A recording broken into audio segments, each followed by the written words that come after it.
Ya, eh, Bapak Ibu mungkin kita sambil berjalan kita mulai saja karena sudah 10 menit ya dari waktu webinar yang kita rencanakan.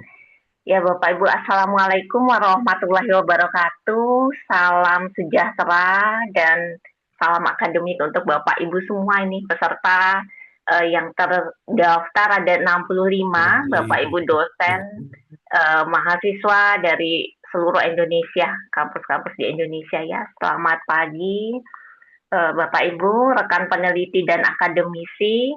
Ya, sebelumnya perkenalkan saya Yunia Amelia. Saya senang sekali hari ini bisa menemani dua narasumber yang luar biasa ini karena selalu aktif berbagi uh, bagaimana mempublikasikan jurnal-jurnalnya di Scopus. Nah, saya juga pagi ini senang bisa bergabung bersama Bapak Ibu peserta webinar yang luar biasa juga di akhir pekannya mengikuti webinar yang diadakan oleh FAME. Nah, mengapa kami merasakan penting Bapak Ibu mengangkat tema webinar ini?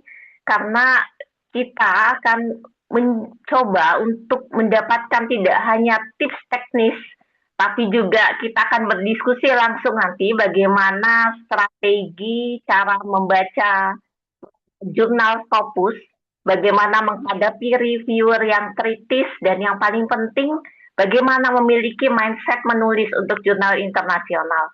Nah, karena kita semua tahu, termasuk saya juga, ini banyak riset yang sudah kita kerjakan dengan sungguh-sungguh, namun juga belum bisa menembus Scopus. Nah, saya juga penasaran dan makanya saya juga antusias sekali ini menemani Prof. Yul dan Prof. Balkis ini untuk bisa menerima sharingnya, menerima pengalamannya, bagaimana caranya menembus Scopus dan tidak terhenti di proses review. FAME kali ini menghadirkan webinar nasional, strategi efektif menembus jurnal Scopus, tips and trik bagi peneliti. Nah, Bapak Ibu, sebelum saya mengenalkan narasumber, mungkin uh, ingin mengenalkan sedikit bagi Bapak Ibu yang belum bergabung menjadi anggota FAME, karena di daftar ada yang hampir 60% mungkin sudah anggota, tapi masih ada mungkin sekitar 30-40% yang belum bergabung menjadi anggota FAME. Saya ingin mengenalkan sedikit FAME ini forum kita bersama sebenarnya, forum akuntansi, manajemen, dan ekonomi. Kita di sini saling berbagi, saling sharing pengalaman masing-masing dalam bentuk webinar atau konferensi ya khususnya bagi akademisi dan peneliti di bidang akuntansi, manajemen, dan ekonomi. Saya ingin mengajak Bapak Ibu yang belum bergabung di sini juga eh, gabung yang juga sekretaris umum ya Pak Yul merupakan founder dari FAME juga, dan kita di sini salah satu benefitnya adalah mendapatkan akses gratis ke webinar yang saat ini juga Bapak Ibu bergabung pagi ini, berjejaring akademisi nasional dan internasional, dan juga kita bisa berkolaborasi riset bersama, publikasi bersama, dan informasi call for paper dan mentoring akademik yang sering diadakan juga oleh FAMI. Mungkin nanti Mbak Dwi akan bantu share di kolom chat link pendaftaran jangan keanggotaan FAME maupun untuk keanggotaan baru di saat webinar ini. Bapak Ibu, mungkin Mbak Dwi bisa bantu untuk share CV profil dulu ya. Saya akan membacakan sedikit narasumber kita. Ada dua pada pagi hari ini, siang hari ini. Yang pertama beliau ini satu fakultas kami di Fakultas Ekonomi dan Bisnis, Profesor Yuliansa. Bapak Profesor Yuliansa, PhD AKTCE, beliau merupakan guru besar akuntansi, akademisi senior, peneliti aktif di bidang akuntansi, tata kelola, dan pelaporan keuangan. Saya tidak bisa sebutkan satu persatu penelitiannya karena begitu banyak juga publikasinya. Beliau memiliki Scopus H-Index 11, merupakan peraih The Best Literary Award 2019 pada jurnal Keren, C1 Emerald, juga keren, keren. berpengalaman luas sebagai penulis, reviewer, dan editor di berbagai jurnal internasional bereputasi. Nah, Top. selain aktif dalam publikasi Scopus, Phil juga memiliki pengalaman strategis dalam pengembangan riset, pendampingan penulisan artikel internasional, serta pembimbingan doktoral. Sehingga kita berharap bisa mendapat sharingnya bagaimana sih ekspektasi editor dan reviewer jurnal Scopus biar bisa kita penuhi ekspektasi itu sehingga bisa publikasi. Saat ini beliau merupakan Kaprodi Program Dokter Ilmu Ekonomi di FEB Unila, founder Goodwood Publishing dan juga Forum Akuntansi Manajemen dan Ekonomi Indonesia. Ya, nanti mungkin kita akan dua sesi, setelahnya akan tanya jawab selama 1 jam langsung. Sebelumnya mungkin sekalian saya akan bacakan juga CV dari Prof. Balkis sehingga nanti kita bisa langsung mendengarkan paparan dari kedua narasumber kita. Prof. Balkis, beliau memiliki gelar PhD di bidang akuntansi commerce dari Victoria University of Wellington dengan Scopus H-Index 7. Prof. Dr. Balkis juga berpengalaman dengan puluhan publikasi di jurnal internasional bereputasi. Tidak bisa saya sebutkan satu persatu, Bapak Ibu, sangat banyak. Riset beliau berfokus pada corporate governance, accountability, risk management, dan tax avoidance. Topiknya sangat kuat dan di jurnal Scopus khususnya untuk bidang akuntansi, manajemen, dan ekonomi. Beliau juga berpengalaman sebagai penulis, reviewer, dan pembimbing doktoral, sehingga memahami secara komprehensif apa yang dicari editor dan reviewer jurnal internasional. Nah, kami ya dan pengalaman strategi kedua narasumber ini yang akan dibagikan hari ini berharap kami bisa menjadi bekal praktis dan strategis bagi Bapak Ibu semua dan juga saya karena saya juga masih belajar untuk ini itu uh, baik itu Bapak Ibu mungkin nanti kita akan mendengarkan paparan dari dua narasumber selama kurang lebih 1 jam. Itu kita akan masuk sesi diskusi langsung dengan kedua narasumber dan diakhiri nanti akan penyerahan sertifikat dan dokumentasi bersama. Baik Bapak Ibu silakan disiapkan catatannya, nanti kita akan share juga materinya ke email Bapak Ibu, jangan lupa mengisi absensi di akhir acara nanti. Kepada Prof. Yuliansah, mungkin kami silakan Prof untuk waktu dan layarnya. Oke, terima kasih Bu Yunia atas waktunya yang kami hormati Dr. Profesor Dr. Nur Balkis. Alhamdulillah bisa ketemu lagi kita eh, bulan akhir November kemarin kita berjumpa. Beliau sempat ke Lampung dan juga ini alhamdulillah kita apa berjumpa lagi. Eh, Bapak Ibu yang kami hormati, alhamdulillah ini hampir sebagian besar anggota FAME. Memang kita anggota FAME ada privilege tersendiri ya bisa ikut kegiatan yang kita lakukan setiap 2 minggu sekali dan juga bisa apa bisa ikut berkontribusi di kegiatan webinar. Jadi Bapak Ibu bisa menjadi narasumber kegiatan-kegiatan kita di kemudian hari. Oke, Bapak Ibu, saya ingin menjelaskan pengalaman saya ketika publikasi. Memang untuk publikasi di top rank jurnal itu tidak tidak bisa langsung seketika kita langsung seperti membalikkan telapak tangan ya. Memang awal-awal banyak rejection, bahkan waktu awal-awal saya menulis mungkin sama lah kita sama Bapak Ibu juga ya menulis jangankan di jangankan di jurnal di conference saja banyak ditolak dan juga saya teringat sekali apa waktu saya apa diskusi sama salah satu visiting scholar yang yang diundang kampus saya dulu. Pada saat itu kami dikasih waktu setengah jam untuk diskusi untuk menunjukkan artikel yang sudah kami buat. Nah, pada saat saya menunjukkan artikelnya itu mereka hampir semua abstrak itu dicoret semua. Dan saya kaget juga loh, kok bisa ya dicoret ini. Nah, mereka reviewer itu bilang, memang secara konten bahasa Inggris tidak ada satupun yang salah. Jadi semuanya benar, segala macam bahasa Inggris, grammar semuanya benar. Tapi tata letak kualitas tulisan tata letak abstrak itu yang menentukan bahwa artikel manuskrip yang kita buat itu bisa submit di top rank jurnal.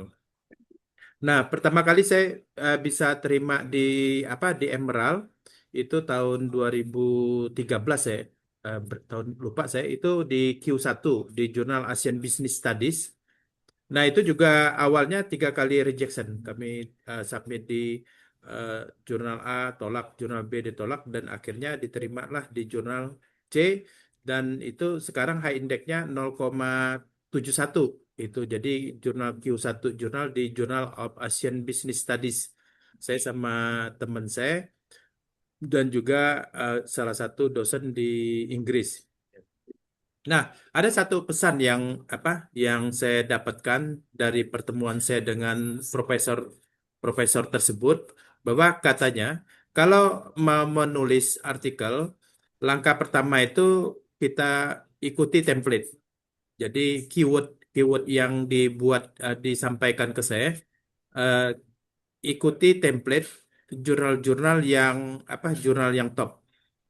Jadi dari situ dan saya disuruh kamu cari aja jurnal yang kamu rasa kamu itu mudah untuk mempelajari template-nya. Jadi kan banyak artikel-artikel yang bahasa Inggrisnya kita terlalu tinggi ya. Mungkin kita kalau untuk membaca buku textbook itu insya Allah masih mudah lah.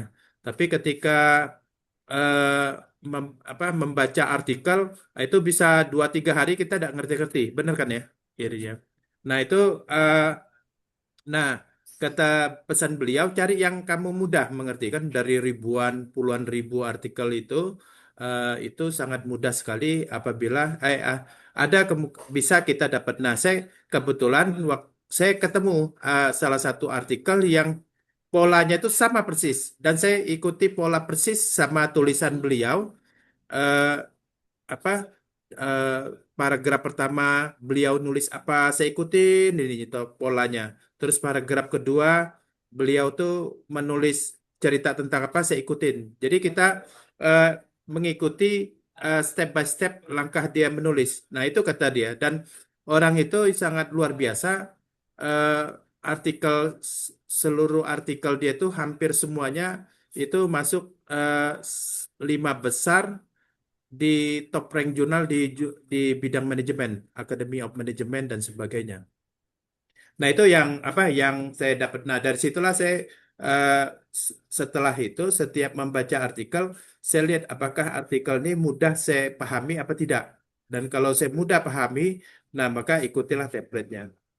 Nah, lalu berikutnya saya eh, kolaborasi sama teman saya dari Kanada. Nah, itu saya di Q1 juga, alhamdulillah saya eh, waktu itu sangat cepat sekali. Ininya tidak sampai 2-3 bulan, beliau langsung setuju artikel saya dan tiba-tiba tahun depannya saya dapat The Best Literacy Award. Nah, alhamdulillah saya mungkin ada sekitar 6 apa 7 lebih dari Emerald, jurnal Emerald itu di jurnal Q1. Oke, baiklah. Sebelumnya saya ingin share sedikit ya, sedikit apa yang kami lakukan untuk apa sharing sebentar. Saya tutup dulu.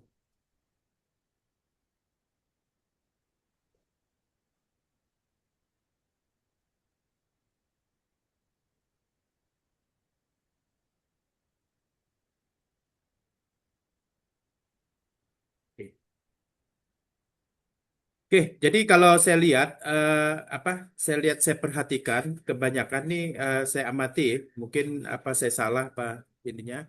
Nah, kebanyakan kita itu dalam menulis artikel itu terlalu panjang. Jadi terlalu panjang tuh misalnya menulis satu kalimat tuh panjang banget. Bahkan ada satu kalimat itu satu paragraf panjangnya. Nah, eh, biasanya kalau saya belajar itu satu kalimat itu udah perlu panjang-panjang. Atau juga kita menulis introduction panjang banget ininya.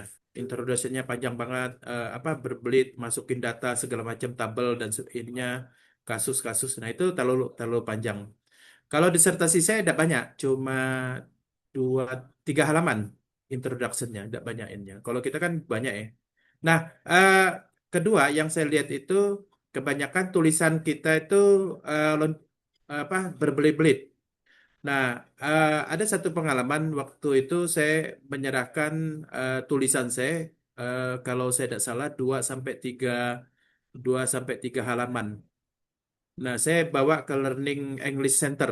Jadi, waktu saya kuliah dulu ada lembaga bahasa Inggris yang untuk membantu mahasiswa asing untuk memperbaiki tulisan-tulisannya. Nah, setelah 2 jam, tulisan saya itu yang 2 sampai 3 halaman itu jadi satu paragraf. Setelah itu, Bapak itu sakit kepala setelah membaca tulisan saya. Ininya. Dan saya pun langsung lemes juga. Setelah saya nulis panjang-panjang, ternyata disajikan cuma satu paragraf ininya. Nah, ada lagi kesalahan yang sering kita kita alami ketika menulis, itu benang merahnya tidak jelas. Benang merahnya kita cerita cerita tentang A yang kita bahas B. Pernah saya diminta teman saya untuk mereview disertasi disertasi itu dari awal tuh panjang betul. Dia memulai start start tulisannya itu dimulai dari semenjak Indonesia merdeka ininya. Padahal ujung-ujungnya tulisannya membahas tentang desentralisasi. Jadi start ininya tuh apa panjang betul. Nah, yang berikutnya tulisan yang sering yang kita eh, apa yang kita lihat problem ini adalah tulisan itu loncat sana loncat sini. Maksudnya paragraf A menjelaskan B, paragraf C menjelaskan X. Jadi linear apa tidak ada. Dan yang paling simpel, yang paling simpel dan sering terjadi itu tulisan itu tidak dimulai dengan subjek, predikat, objek. Nah, ini yang saya kejadian waktu saya menulis yang tulisan saya 2 sampai 3 halaman. Ketika direvisi-revisi, kebanyakan kita banyak menulis yang tidak penting-penting dulu, gininya. Nah, ternyata kalau di publikasi jurnal internasional yang apa yang saya lihat itu startingnya tuh dari subjek, predikat, objek, gininya. Nah, ini coba kita lihat nih apa kita lihat orang apa putus ya, ininya. Nah, ini kita lihat contoh contoh sedikit ya. Eh, Nah, ini ada chat WA antara orang ini dia menulis apa? Kayaknya kita udah nggak bisa lanjut lagi nih contohnya nih. Nah, itu ada pendahuluan. Lalu rumusan masalahnya itu yang apa? Yang laki-laki itu WA. Kenapa? Ya. Nah, yang perempuan dia jawab, aku nggak kuat LDR. Nah, itu latar belakang. Lalu dasar teorinya, itu grand teorinya ya. Grand teorinya, kamu berhak bahagia tapi bukan sama aku. Lalu ada pembahasannya, aku butuh yang selalu bisa di sampingku. Kesimpulannya, aku sudah nemu orangnya. Nah ini ketika dia menulis seperti ini aja udah ada benang merahnya. Rangkaiannya ada jelas. Nah kita malu kalau tulisan kita itu tidak ada benang merahnya, tidak runtut. Nah itu yang ininya. Nah, jadi kalau untuk tembus di jurnal top, kita tuh harus pertama apa runtut tulisannya apa nanti saya jelaskan di berikutnya. Oke. Nah, kalau menulis artikel ilmiah, ya, itu biasanya terdiri dari lima, lima bagian. Makanya kalau nulis artikel ini enak, cuma lima, lima, lima bagian. Itu berat beda sekali ketika kita menulis buku. Buku itu babnya banyak dan tebal-tebal 200-300 halaman. Tapi kalau penelitian itu mudah, cuma eh, cuma 6.000 sampai 7.000 kata. Nah, itu eh, terdiri dari 5 bagian: pendahuluan, literatur review, metodologi, hasil, kesimpulan, dan saran. Nah, yang pertama judul ya, di sini judul. Judul ini tidak tidak perlu panjang-panjang. Nah, jadi kalau kemarin saya banyak nge-review judul-judul orang, dan kedua, apalagi sekarang ya, sudah enak dengan menggunakan ChatGPT.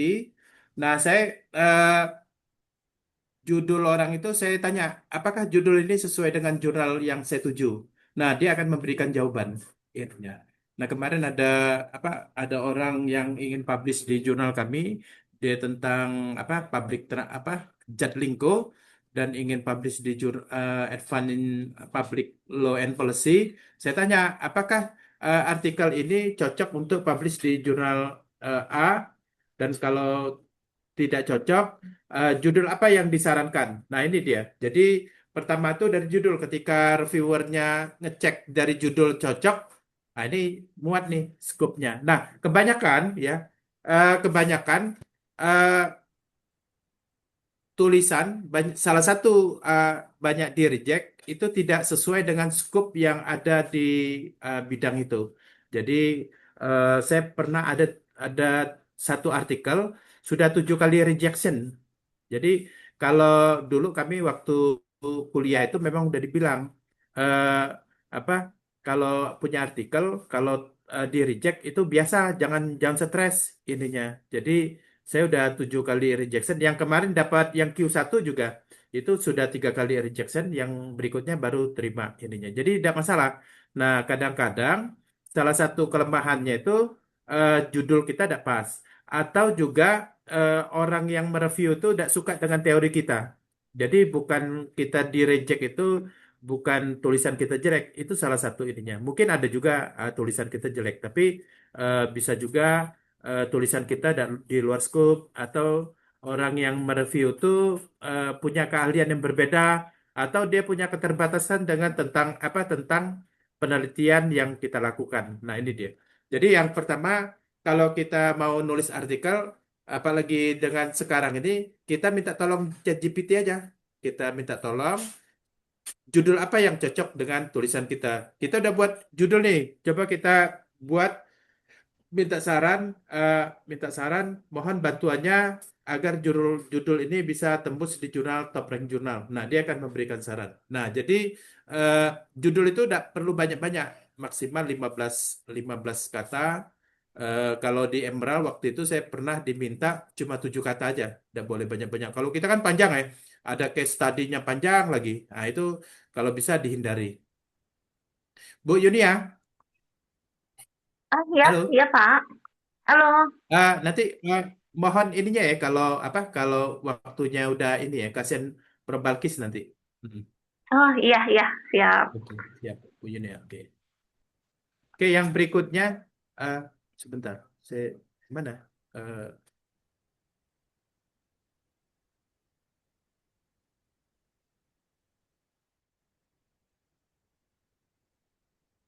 oke, yang berikut. Jadi eh, yang kedua adalah pendahuluan. Jadi di bagian satu pendahuluan. Agar lebih mudah menulis, sebaiknya kita buat template dulu. Jadi kalau membuat apa, membuat tulisan, kita harus harus tahu dulu template. Sama seperti penjahit kan ya. Penjahit tuh kalau tidak ada template susah kalau mau nulis. Kalau mau apa, mau jahit. Jadi dia ada templatenya, apa, pola ya kalau bahasa ininya, polanya. Nah, dalam menulis juga kita harus membuat template, harus tahu template yang akan kita tulis. Nah, kalau saya lihat template-template yang agak mudah diikuti itu template abstrak. Itu kalau apa? Kalau yang setahu saya itu templatenya Emerald itu yang paling mudah. Jadi Emerald itu udah ada tulis apa? Ada bagian-bagiannya, purpose, terus ada metodologi. Eh, mana tadi itu? Nah, purpose, metodologi, terus berikutnya finding, recent limitation, practical implication, originality, dan sebagainya. Nah, nanti setelah kita buat itu, baru kemudian kita isi purpose, tujuannya apa. Ini kebaca ininya, apa, PPT-nya, Bu Yuni ya, Kebaca, Pak. Kebaca. kebaca ya. Nah, Share. kebaca. Mm-mm. Oke.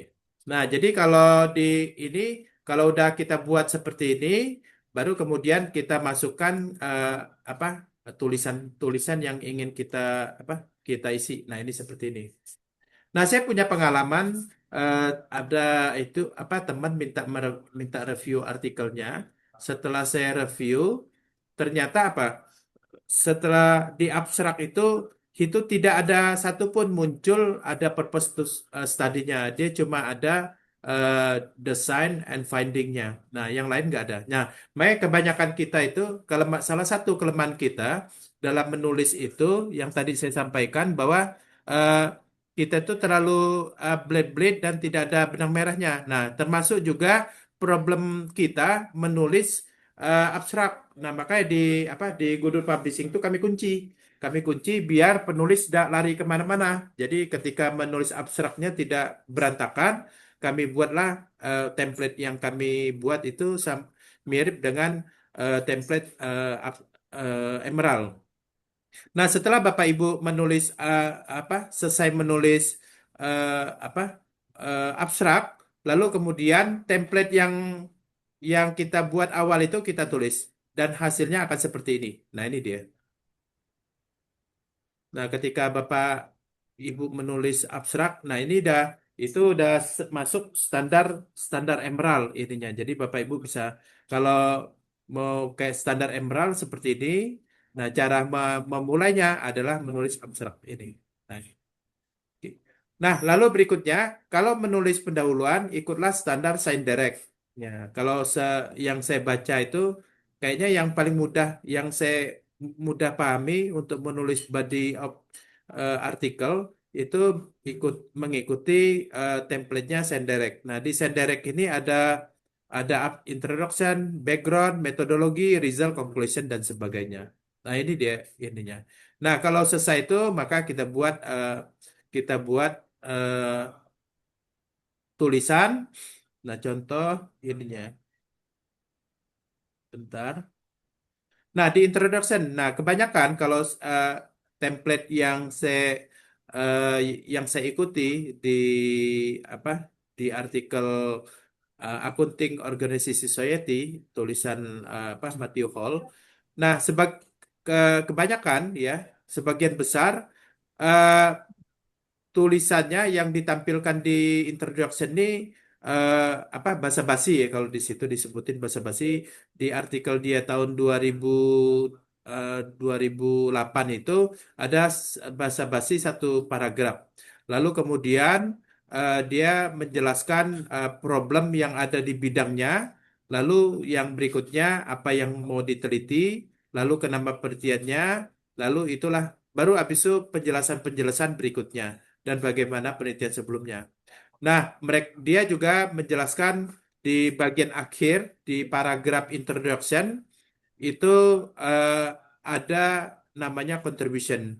Dan di artikel beliau di Manajemen Accounting Research itu beliau juga menambahkan hasil dari penelitian itu.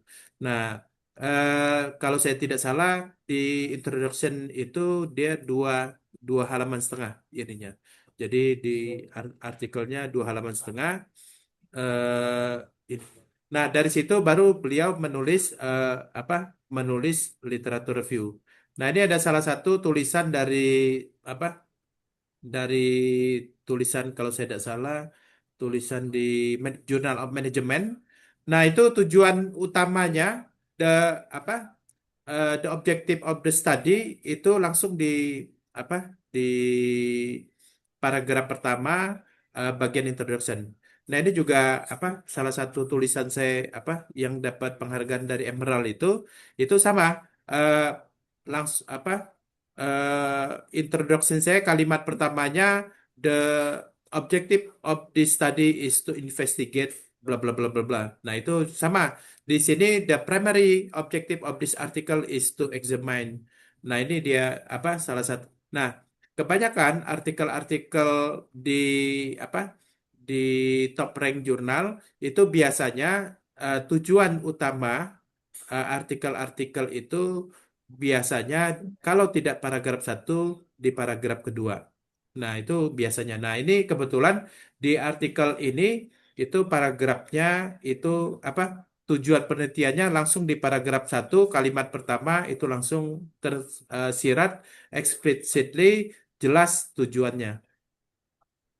Nah, kebanyakan tulisan kita tuh seperti ini. Ah, ini dia.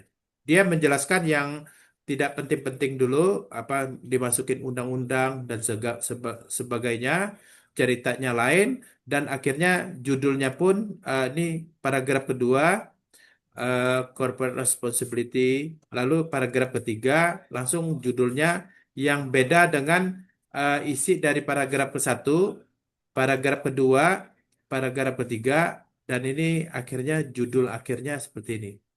Nah, ini sangat berbeda. Nah, makanya kelemahan tulisan kita itu lompat-lompat. Nah, kalau masalah bahasa Inggris, jangan khawatir. Karena apa? Kita bisa kirim ke proofreader. Banyak orang-orang yang non bahasa Inggris publish di top rank jurnal, dia minta tolong sama proofreader. Tapi yang paling penting adalah bagaimana kita merangkai suatu kalimat manuskrip kita itu agar bisa standar dengan jurnal top rank jurnal. Nah, eh, apa yang tujuan penelitian? Nah, kebanyakan tujuan penelitian itu yang saya baca ya dari ininya, mereka tuh ada tiga yang banyak ini. Apa pengembangan penelitian sebelumnya, lalu penelitian untuk mengklarifikasi penelitian sebelumnya. Nah, ini biasa replikasi. Nah, kebanyakan mahasiswa-mahasiswa satu tuh banyak meneliti dengan melihat kontradiksi hasil dari penelitian A dan penelitian B dan dia akan melanjutkan penelitian yang C. Nah, ada lagi penelitian novel study. Nah, yang jarang itu novel study sama pengembangan penelitian sebelumnya. Akhirnya. Nah, ini contoh contoh artikel-artikel yang introduction. Nah, ini di kalimat pertama ini udah langsung tujuan penelitiannya. Di ini the the valid reliability instrument able to measure strategic apa alignment in manufacturing yet non in service sector. Nah, the aim of this study is to explore. Jadi di sini sudah paragraf pertama sudah menjelaskan tujuan penelitian eh, apa penelitian dari artikel ini. Nah, ini ada contoh yang kedua. Contoh kedua di Kita sini juga. 2 menit lagi ya, Prof. Ah, 2 menit lagi karena kita kan banyak di sesi oke tanya oke jawab. oke Nah, oke oke. Nah, ini contoh contoh kedua contoh kedua penelitian ini. Nah, di sini juga paragraf pertamanya tujuan penelitiannya juga di halaman pertama dan eh, ini juga artikel ini tujuan penelitiannya juga di apa di eh, paragraf pertama. Nah, ini saya sebelum ini saya ingin menjelaskan eh, kalau dosen UGM mengatakan bahwa eh, sel- kalau reviewer tuh menanyakan apa manfaat kamu menulis, itu apa yang nilai jual kamu menulis. Nah, ketika kita menulis kontribusi riset, nah kita jangan menulis ini. Nah, kita bagaimana kita membuat kontribusi riset itu supaya mempunyai selling point sehingga orang bisa reviewer tuh bisa melihat oh ini punya dampak positif. Nah, ini juga ini satu tulisan ini paragraf ini adalah satu kontribusi riset. Nah, ini juga yang kedua eh, juga panjang juga kontribusi riset. Nah, ini salah satu artikel saya yang dapat best paper tuh kontribusi risetnya ada tiga ininya. Nah, mungkin Bu Balkis bisa sharing yang lain. Nah, saya cuma menjelaskan di depan. Nah, terakhir saya ingin menjelaskan kebanyakan saya dalam submit di artikel top jurnal yang tidak berbayar kebanyakan tuh di reject itu sebagian besar di bagian introduction. Nah, makanya kalau kalau saya itu sangat concern di bagian kalau di bagian metodologi karena reviewer itu punya ilmu dan paradigmanya beda-beda. Nah, mereka lebih banyak membahas di bagian itu. Mungkin demikian Bu Nia, saya eh, persilakan ke Bu Nia untuk dilanjutkan. Iya, terima kasih Prof. Kita nanti akan banyak di sesi diskusi dan tanya jawab Bapak Ibu, maka untuk pemaparan terbatas. Ya, selanjutnya kami persilahkan waktu dan layarnya Prof. Balkis.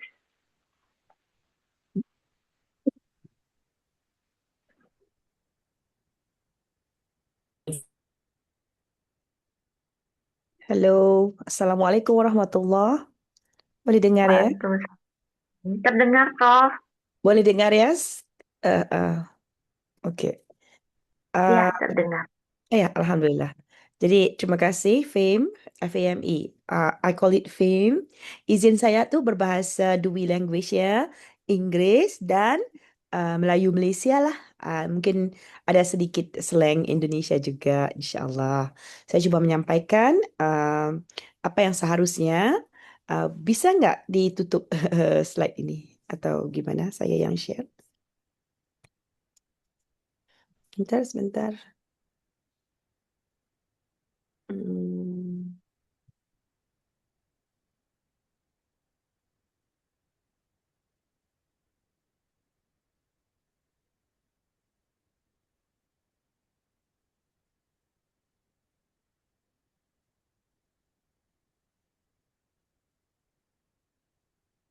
Sebentar ya, sebentar. Saya kecilkan ini dengan supaya saya lebih mudah. Oke, Bismillah. Boleh nampak ya screen? Iya, nampak Prof. Nampak ya? Izin saya tidak share the whole screen so that I can scroll down. Side tepi itu saya bisa melihat sejauh mana slide page saya berada. Namun besarkan screennya cukup cukup besar ya. Cukup terlihat. Okay, I'm sure that masa yang ada itu untuk kita uh, apa uh, bincangkan nanti usai presentasi Prof Yul dan juga myself. Alhamdulillah, thank you of course to Prof Yul kerana atas invitation ini dan ya, Alhamdulillah, kalau di Malaysia itu kita bukan hanya mengejar Scopus, tapi kita juga lebih mengejar WOS, Web of Science. Jadi, Indeks Web of Science itu kayaknya lebih berharga tuh di Malaysia. Itu sedikit beda tuh. Ya, namun untuk hari ini, let's talk about how to get published in Scopus, what actually matters. Apa sebenarnya yang dilihat? Now, kita startkan dengan jurnal. Kita semua sudah tahu yang kita ada Q1, Q2, Q3, Q4. Apa itu quartiles? Quartiles itu adalah sukuan. 1, 2, 3, 4. Of course, the first one, Q1 is the best. Now, beberapa masalah yang kita hadapi adalah lower rejection rates. Lower rejection rate berlaku pada kuartal yang lebih kualiti yang lebih rendah, iaitu kuartal lebih tinggi, iaitu Q4. Alright, so more flexible in methods. Okay, apa yang saya gariskan ini, yang 6 points ini adalah apa pentingnya kita published in Scopus Journal. Apa yang dilihat oleh Scopus Journal dan apa yang we supposed to look at Scopus Journal tadi. Nah, kita akan discuss one by one. Broader scopes.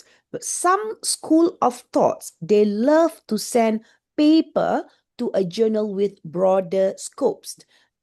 Dari pengalaman saya sendiri, ketika saya menghantar ke Q1 and accepted, tapi jangka masanya lama ya, setahun.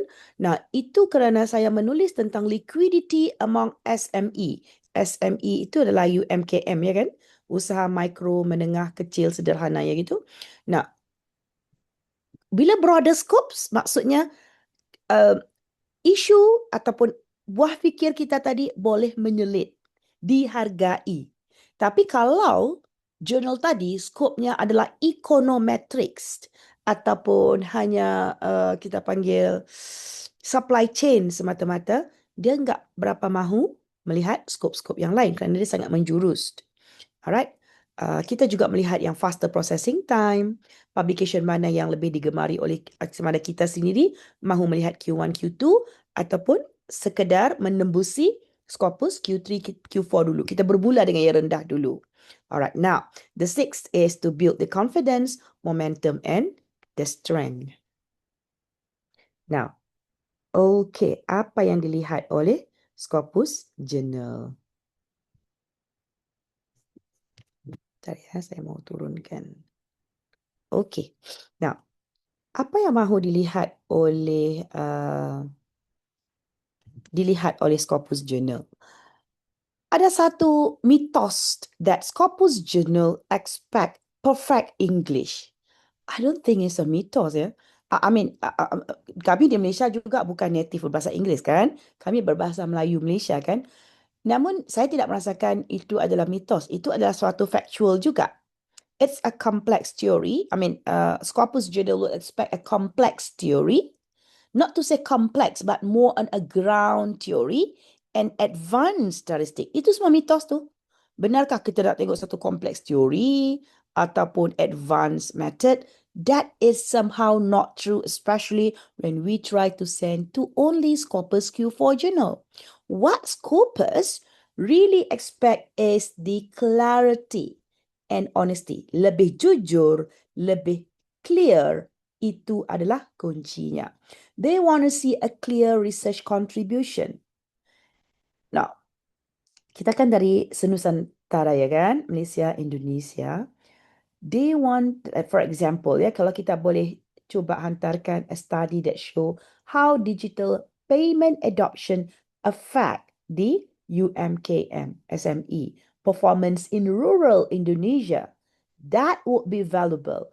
That is even similar study exists in other countries. Of course, kita itu boleh replicate. Yang tak boleh itu duplicate, Bapak Ibu.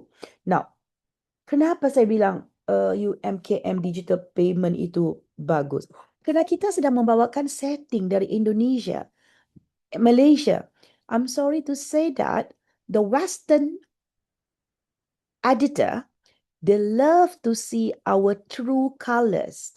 Kerana mereka melihat kita itu bukan negara yang maju seperti China, seperti US. Maka mereka suka melihat paper yang kita gambarkan how hard, the hurdles, the survival. So that's gonna contribute honestly to the journals. So that is what they expect from us. The journal also expect a workable data. Maksudnya data yang banyak dan workable. Data is clearly explained and being analyzed secara logic. The simple methods, it's just a simple method. Regression, SAMPLS, udah memadai. That is, they are widely accepted as long as whatever method or instrument that you choose really fit the research objective and questions. So more importantly, the journals would expect the integrity, article integrity, meaning no plagiarism, no recycle work. You may replicate but not duplicate. However, they want to see the honest contribution that we may bring. Okay. Now, there are 5 elements of a publishable papers, regardless of where we are, Indonesia, Malaysia, Brunei. These 5 elements are very important. So, first one is a strong research problem.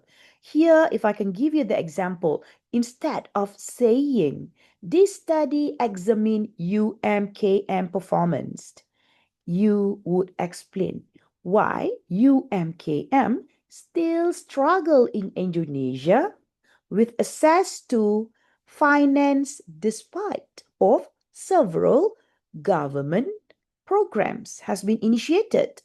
Now, second, a well-defined methodology. Reviewers, they want to know clearly who your respondents are. Bapak Ibu, saya itu bercakap dari kacamata reviewer kerana kami di Accounting Research Institute kami punyai Q3 Journal Scopus. Namanya Management and Accounting Review. Nah, saya itu selaku wakil pengarah untuk bahagian penyelidikan dan inovasi. Maka jurnal tadi di bawah bidang kuasanya saya. Dan tapi awal-awal saya bilang ya, kami di ARI tidak digalakkan sama sekali untuk published di jurnal kami. Enggak.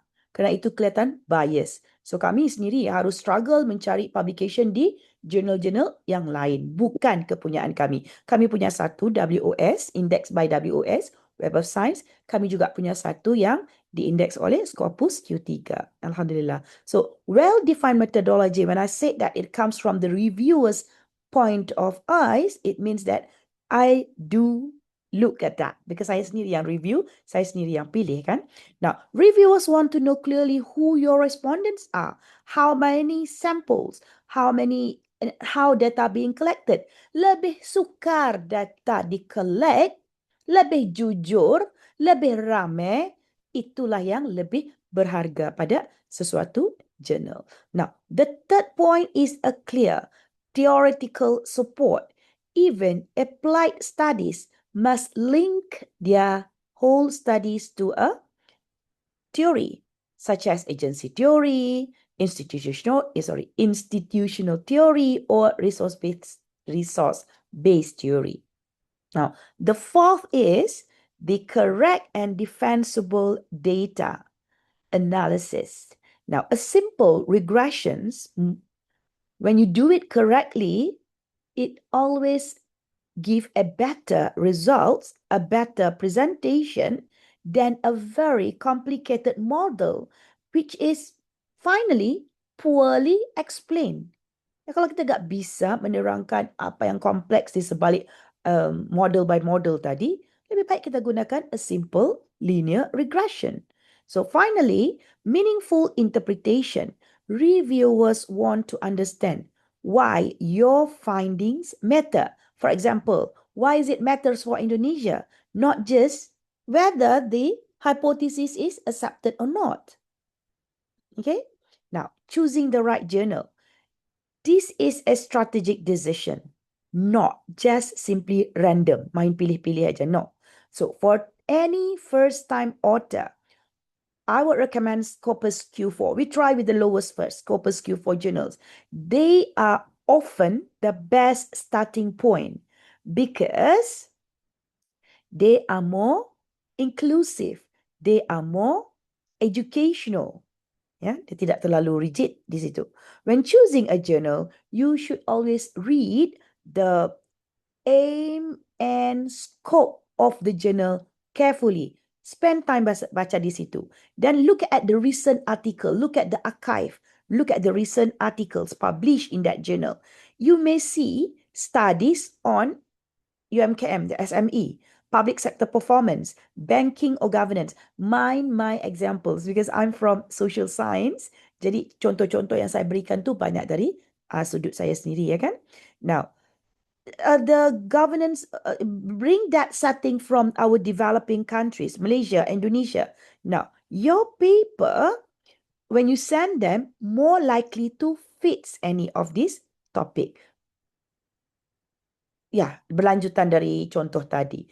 Study on financial literacy among UMKM owners in Jogja is more suitable for a broader business or development journal that is nice for a niche finance journal. So matching our paper to the right journal would greatly increase the chance for our paper to be accepted. Now, let's look at the ideal structure of a Scopus paper. Scopus journal generally prefer a very standard and predictable structure. Maksudnya, susun atur ya. So, because why? It helps the reviewer to follow the argument easily. Maksudnya dia tidak melompat-lompat seperti yang Prof. Yul bilang tadi kan. Nah, besides that, the introduction part, it explains the research problem and why does the topic matters or interestingly being read by the audience. Now, the literature review builds the theoretical foundation and therefore it leads to the hypothesis or research questions.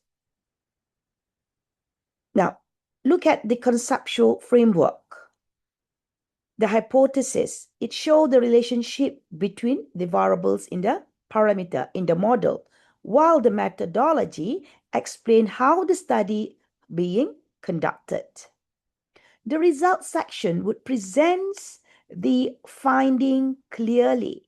Finally, we have conclusion, we have that summarize the whole write-up. And the reference be very clear because sometimes the journals, normally, not sometimes, normally the journals highlight the pattern or the preference in your reference. Could be APA, could be Chicago, could be Harvard, whatever that they have decided. Okay, just use that. But somehow, I ketika melihat pelajar S3 kan, hantar paper, so I would tell them, do not spend too long of your time to fit in the format. Hantar, berani, take the risk, because the format will be corrected later once several pembetulan or corrections being made. All right, because we already halfly confident that our paper gonna be accepted. And there will be one point that the editor will ask you, correct your format according to our journals, blah, blah, blah, blah, blah. Then do it. Kalau tidak, itu buang masa. Satu-satu mau ikut formatnya tu kan, buang masa tu kan. Alright, now let's look at data analysis basic. Okay, this is for PhD students. Alright, tapi Bapak Ibu juga boleh melihat keadaan ini. Many students, many young lecturers, they worry about the data analysis would be too simple for Scopus Journal. Maunya gitu yang komplek-komplek, yang susah-susah. Now, in reality, in reality, if we talk about Q4, they rarely, jarang, require the advanced modeling, descriptive statistic, reliability test, correlation, regression, or maybe CMPLS, that are enough, commonly accepted. For example, if we do a study on examining the impact of leadership style on employee performance in Indonesian small medium enterprise, that can be analyzed by just using regression SAMPLS, and yes, it is still publishable. Where is the key? Saya punya team artist. We love to have this idea, all right? Theorize each paragraph. Itu rahsianya. Theorize setiap kata dalam paragraf, akhirkan dengan membawa kembali kalimat-kalimat yang berkepentingan di theoretical support. So that's what we said, theorized every paragraph. Now, when you talk about method, you do not need the advanced technique. Using appropriate methods that you show the methodologically accepted maturity are enough. You do not need machine learning, advanced econometric, rare statistical models. You just going to, if you just targeting the Q4. Okay. Now, we need to clean our data.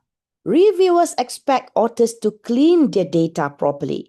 Data cleaning would include remove the missing value, checking for outliers, and ensure consistency in variables names. Jangan yang di descriptive table itu lain, yang di tulis itu lain. Jangan. Itu nggak bagus. Kena kita kan sebagai pemeriksa panel review, we want to read, we want to satisfy ourselves, we want to be understand. If you collect data from SME, for example, from the SME owners, some respondent, they may skip the questions or they may give extreme answers. Now, how you gonna tackle these issues? Handle them carefully. In your methodology section, you should clearly state how data cleaning was conducted. Simple statement would tell the reviewers that you understand the basic research procedures and your result, the entire result, your discussion can be trusted. Boleh? Kita startkan dengan descriptive statistic.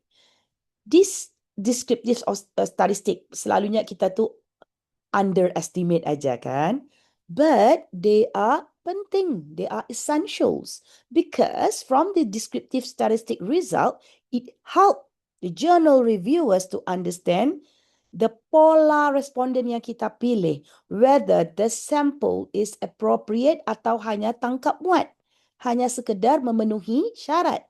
Now, for example, if you study MSME owners, the descriptive statistic will show their demographic, their age, education level, business size, years of operation. Now, these information would help the reviewer to judge whether your sample really represents the population that you are studying or not, appropriate or not. You must put the table, the usual things, the mean, standard deviation, and the range that will show your data behave reasonably. Behave reasonably means what? Dan sewajarnya behave, ya. Polanya itu sewajar. If you skip this descriptive statistic, it would create doubt about the quality of your data. Dia akan menyebabkan, apa tu? Ya, siapa populationnya? Apa data yang telah disampelkan? Let's look at reliability and validity. Normally for survey-based studies, reliability and validity tests are mandatory, wajib. Reviewers want to know whether your questionnaire measures what is supposed to be measured or not. Cronbach Alpha, composite reliability, and AVE are the standard indicators that used widely internationally. For example, if you want to measure the financial literacy or the competency of managers, you must show that the measurement items are reliable. Yeah? You do not need to explain every statistic in detail, but you must report them clearly, correctly, because this will reassure, meyakinkan reviewers that your findings are based on sound measurement, a logical measurement, and acceptable, scientifically accepted methodology measurements. Yeah. Now, move on to the correlation analysis. It helps to establish initial relationship between variables. Okay, I don't have to do a statistic class here. We know what is correlation analysis. Now, what reviewers want to see here is reviewers use your correlation results to check for potential multicollinearity problems. They will say the p-value, how high is the p-value? So when you report the correlation, link them to the theory. Theorize your result. Because this will show that your analysis is not purely technical. But the most important part is theoretically informed. Nah, kalau technical, taraf teknisnya not purely, gimana mau disupport? We support that from theory. Karena itu, kalimah teori tadi harus wujud pada setiap paragraf untuk support each findings. Yeah. You can, the users, the example that I show in the slide, you can read it by yourself, you guys. Report Pearson correlation with significant levels. So theorize the finding. That is more important. Regression analysis. Oops.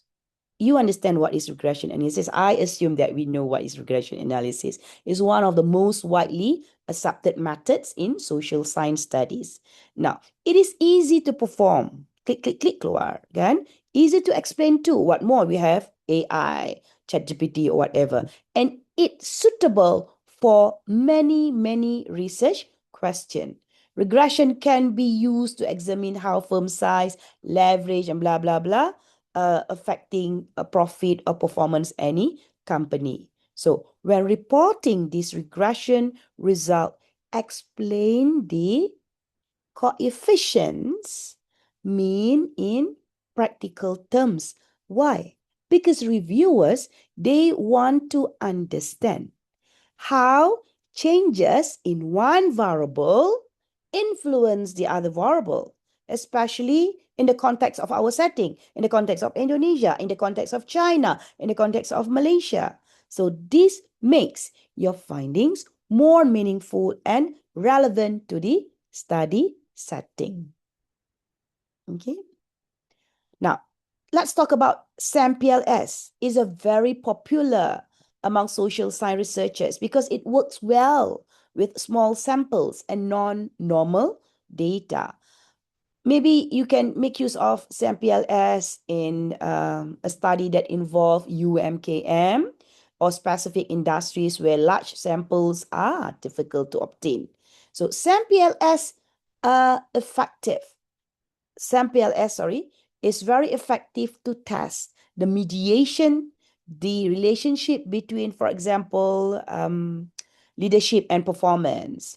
So tools like we have Smart PLS, What PLS, they are widely accepted in Q4, Q3 journals. So as long as the model is simple, understandable, and theoretically justified, reviewers are generally supportive.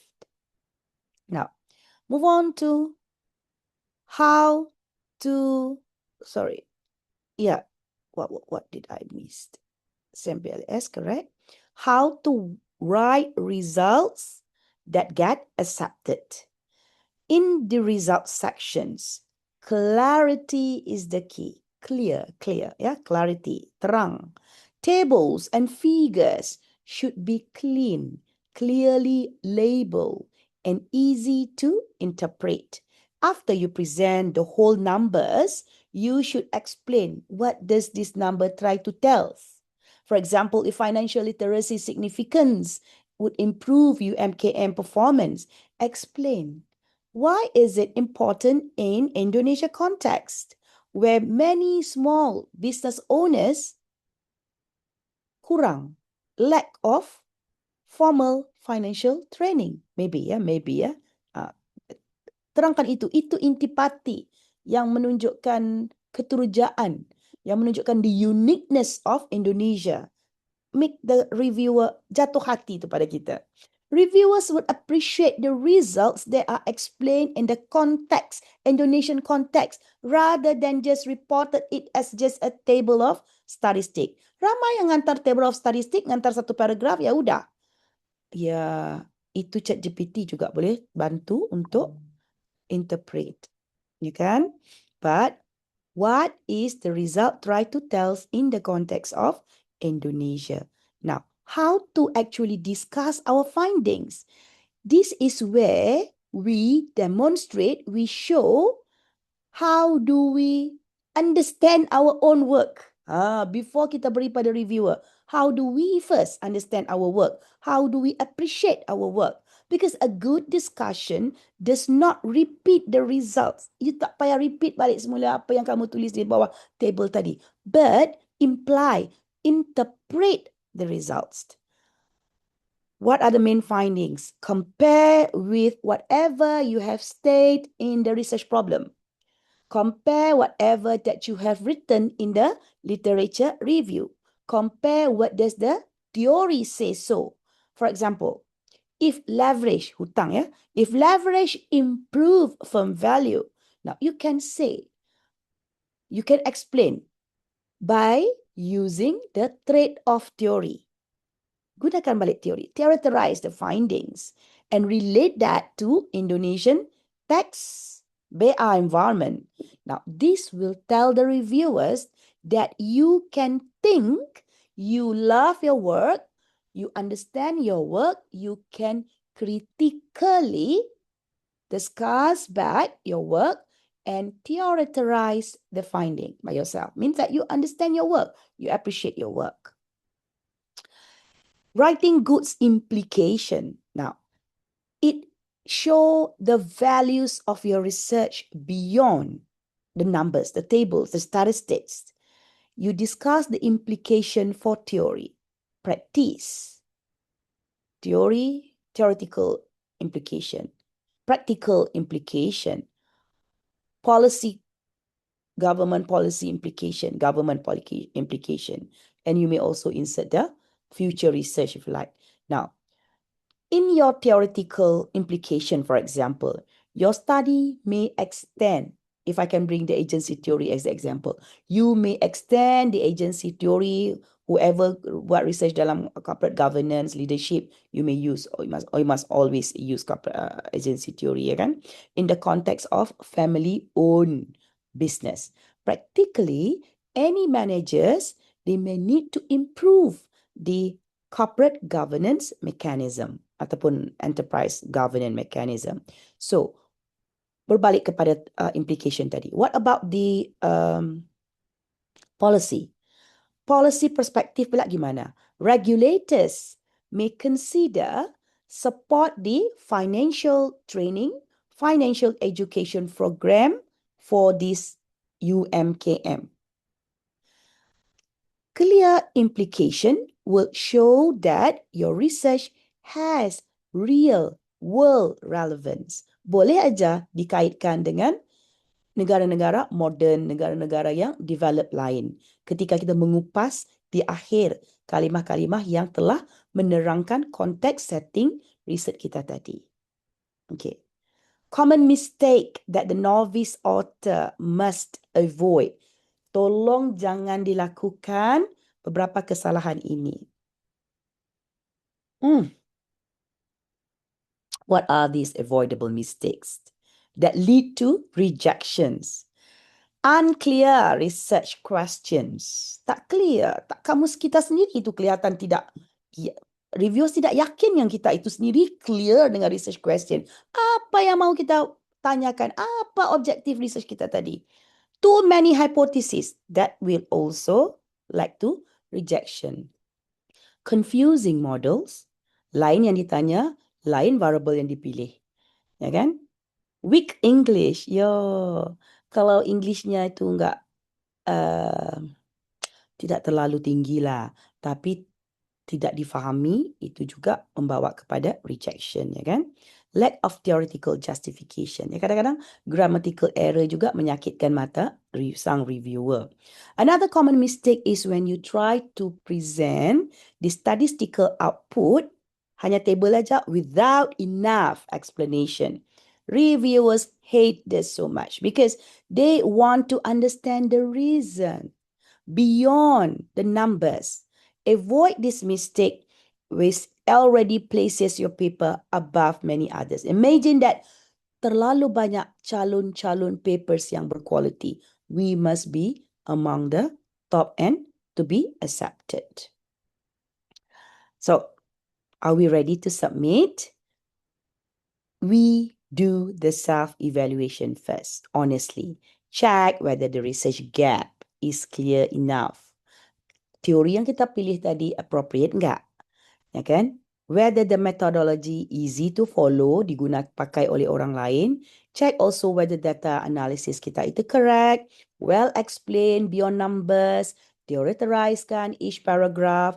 Make sure the journal template is followed. The last one, that one is last one. Okay, plagiarism, hati-hati. Kerana kalau tinggi plagiarism juga terus, that's rejections.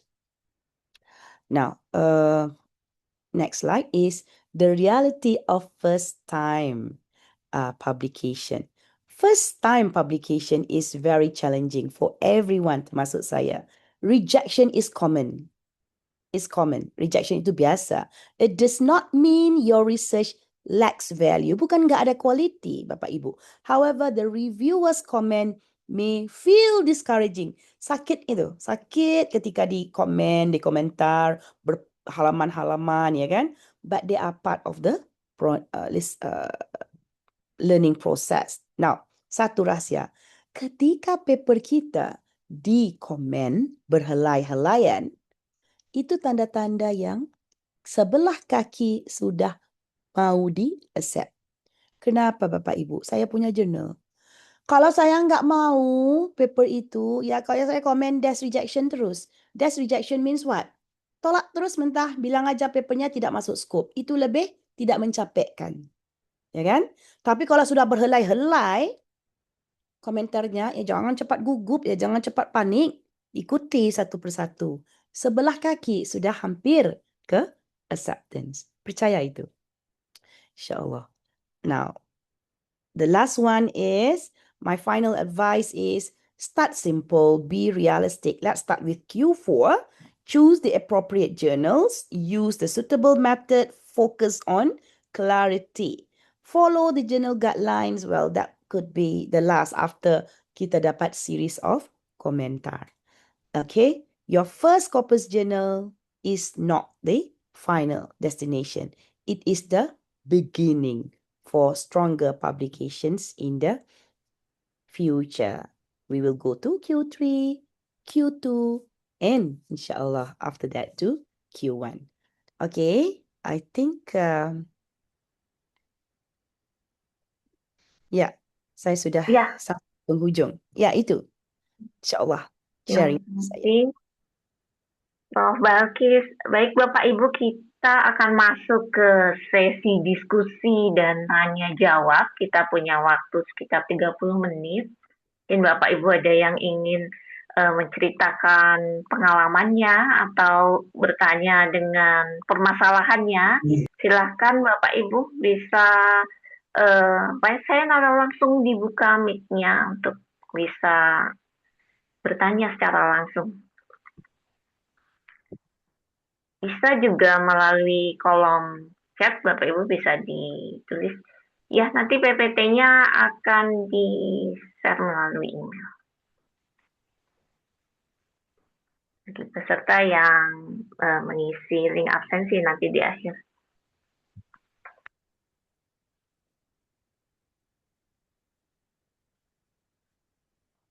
Silakan Ibu Cynthia Romadayanti. Silakan Ibu kalau ingin bertanya langsung bisa langsung di open. Terima kasih. Sebelumnya saya izin off kamera ya Bu, karena lagi di rumah. Terima kasih atas pemaparan dari Prof. Yuliansa, dari Ibu Nur. Yang ingin saya tanyakan tadi penjelasan itu sudah sangat baik, menjelaskan tentang apa saja poin-poin yang harus kita isi dalam kita buat dan kita masukkan dalam artikel kita agar bisa diterima. Nah, dari tadi sih di Ibu Nur menyampaikan tentang lebih kepada deskriptif analisis. Apakah sebagai dari pengalaman Bu Nur sebagai reviewer di Scopus Jurnal, tingkat probabilitas penerimaan kalau artikel itu dalam bentuk SLR, Systematic Literature Review, atau meta-analisis, itu apakah chance untuk di-accept lebih adakah atau lebih sedikitkah atau bagaimana? Mohon informasi dan sharing pengalaman dari Ibu Nur. Terima kasih. Ya, terima kasih. Izin untuk saya jawab. Jawabannya jujur ya.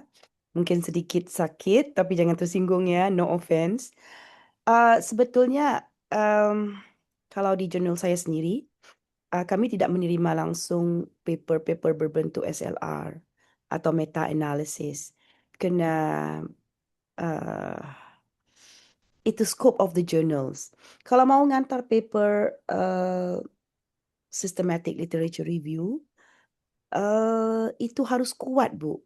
Rahsia saya, bukan satu rahsia lah, tapi sewaktu saya di New Zealand ya, saya belajar sesuatu.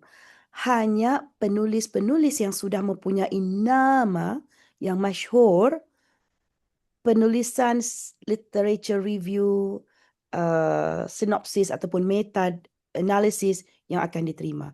Kalau kita hanya novice dan kita hanya menggunakan literature review dan kita buatkan satu systematic analysis, minta maaf, jangan tersinggung, Bu, ya. Itu sesuatu yang kelihatan sangat mudah, kelihatan dengarannya, dan tidak kurang value-nya tu. Unless we have the big name, there you are. You have the power to do critical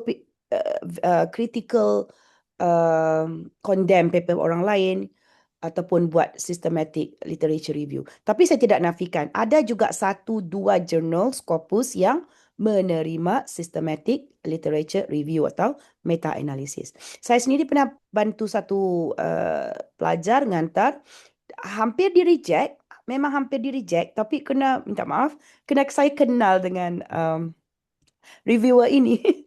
Jadi saya minta tolong untuk pelajar tu. Nah, reviewer itu dalam pada membantu, dia minta, okey, sekarang bantu dia untuk menerima paper systematic literature review tadi dengan menambah method interview. Nak tak nak, saya terpaksa suruh student itu tambah 3 orang untuk dijadikan landasan review interview method. Jadi semata-mata literature review itu tidak dapat diterima. Maka saya tambah dengan interview, wawancarakan, dan juga kita buatkan thematic analysis again berdasarkan systematic tadi, literature review. Ya, itulah sebab sedikit jawapan dari saya. Mungkin Prof Yul ada jawapan lain, mungkin audience yang ada juga ada jawapannya lain. Maaf, Bu. Silakan Prof Yul, kakak ada.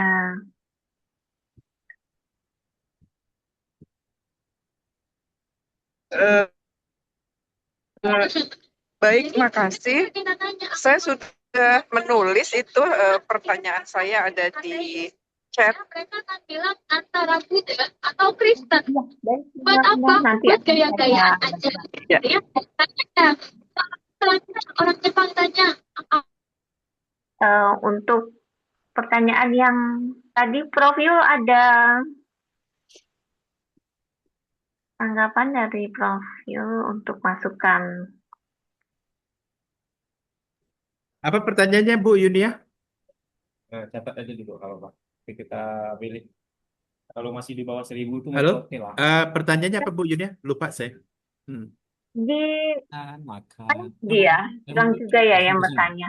Bosan ya makan. Boleh, jadi Bapak, boleh silakan diulang. Ya, izin Prof Yuliansa mau tanya kembali kan, apakah dari berdasarkan pengalaman Prof sebagai reviewer untuk artikel dengan jenis SLR, meta-analisis, itu chance untuk di-accept, diterima di jurnal itu bagaimana?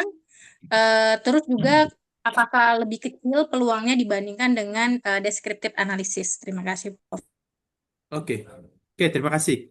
Nah, jadi sebatas pengetahuan saya baca ribuan jurnal.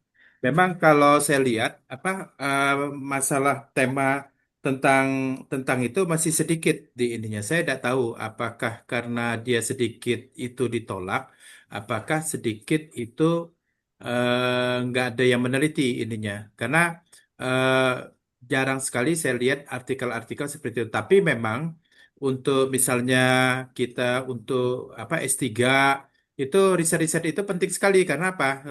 Pentingnya di situ ada acuan artikel gap riset itu apa yang bisa kita ambil. Nah, saya banyak sekali di artikel yang seperti itu ketemu gap riset ininya. Tapi kalau memang itu sedikit. Nah, saya belum sampai saat ini kebetulan kan saya banyak juga ada berapa puluh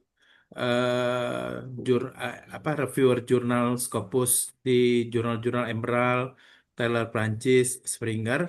Saya belum ketemu tulisan seperti itu. Kami biasa sering yang ketemu ya jurnal yang biasa yang sering kita tulis.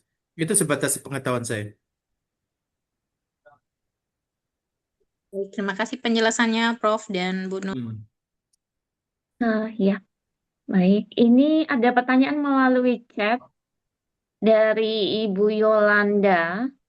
Please give us recommendation how to write original value novelty. Ya, Prof. Yul dan Prof. Balkis. Silakan, Prof. Iya. Ah, apa soalannya, maaf? Saya baca dulu sebentar. How to write originalitas, values, or novelty. Kalau saya suka melihat dari aspek setting, research setting. Kalau Indonesia itu, maaf Bapak Ibu, jangan tersinggung. Malaysia sama dengan Indonesia, kita itu bukan berada pada kedudukan developed country, ya kan? Kita masih dalam keadaan developing. Dan kalau saya bagi contoh Malaysia lah supaya Bapak Ibu boleh melihat dan menilai sendiri. Kalau di Malaysia kita punya satu case 1MDB, itu satu kasus corruption besar-besaran, sangat besar sehingga kan mantan uh, uh, um, our mantan prime minister was sent to prison. Okay, now itu adalah satu kata kunci, the original values, the novelty. Bagaimana kalau saya membuat study terkait dengan financial corruption, financial ethics, financial criminology boleh diangkat kerana setting saya adalah dari Malaysia, di mana uniknya Malaysia itu kita menghantar mantan Perdana Menteri sendiri ke prison kerana salah laku keuangan tadi. Dan 1MDB mencetus satu fenomena luar biasa kerana banyak negara-negara lain yang kelihatannya juga terlibat dan terbabit. Arab, Europe, so many countries involved, ya. China. So, I think kita itu ketika menulis originalities, values, dan novelty, present the uniqueness of our study. Itu yang mahu dilihat. Okay? Saya menjawab soalan nggak?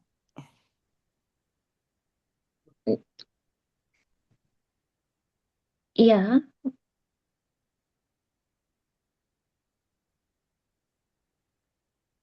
oke.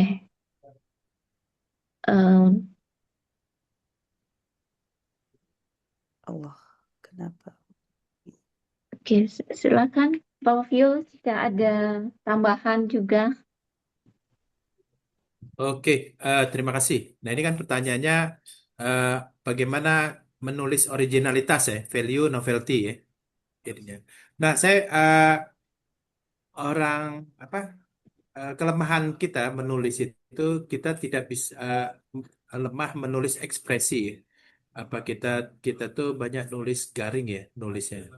Nah, ada cara triknya bagaimana menulis tiga item itu. Caranya, kalau pengalaman saya punya ada kumpulan kontribusi. Jadi di di artikel-artikel tuh saya punya kumpulan kontribusi riset itu saya copy, saya simpan. Nah, ketika kita mau nulis novelty, apa value segala macam itu bisa kita lihat contoh bagaimana orang-orang penulis-penulis top itu menulis originalitas, value dan novelty. Nah, itu cara nyarinya mudah. Cari aja di paragraf 1 atau 2 pertama introduction, yang kedua cari di paragraf terakhir di introduction. Nah, kalau itu biasanya ada di situ. Kalau top rank jurnal, cari jurnal-jurnal top rank yang jurnalnya di Springer, di AOS, di apa Wiley. Nah, itu carinya di situ. Nah, dari eh, saya hampir semua kontribusi itu saya ngikut pola mereka. Saya tambah dia variabelnya A, saya ganti variabel kita B. Itu yang saya yang bisa saya sampaikan. Baik, terima kasih. Selanjutnya ini Bu Yuli. Bu Yuli mau bertanya secara langsung, Bu Yuli. Oke, selamat siang dulu kepada Bu Eni, juga ada Bu Dr. Ana di sini dan Prof. Yuliansa. Nanti juga saya ingin bertanya, my question is to Prof. What's the names?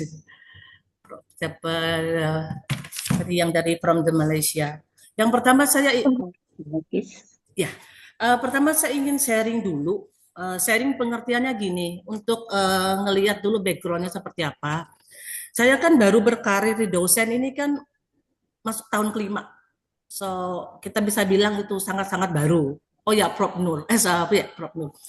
Pertama memang karena salah satu syarat dari terbitnya di S3 untuk kita bisa lulus itu kan kita harus tembus di Scopus salah satunya. Nah, pengalaman saya adalah memang karena memang saya baru di dosen, itu kok disconnect, nggak bisa. Jadi pada saat saya mencari terbit atau tidak, nggak bisa terbit. Pertama itu kendalanya.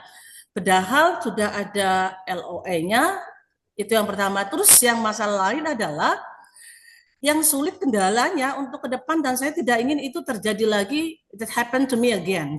Seperti gini, di Indonesia kalau yang pada saat saya mengalami itu ada perantara. Jadi misalnya kita tidak bisa langsung kepada reviewer, sehingga ada perantara yang mengakibatkan itu terhalang kalau istilahnya untuk pengisian salah satunya di BKD untuk dosen karena di reject sama LLDikti. Karena bagi mereka itu tidak sah walaupun ada mendapatkan LOE tapi pada saat linknya dicek itu nggak dapat linknya di Scopus, jadi BKD saya di reject.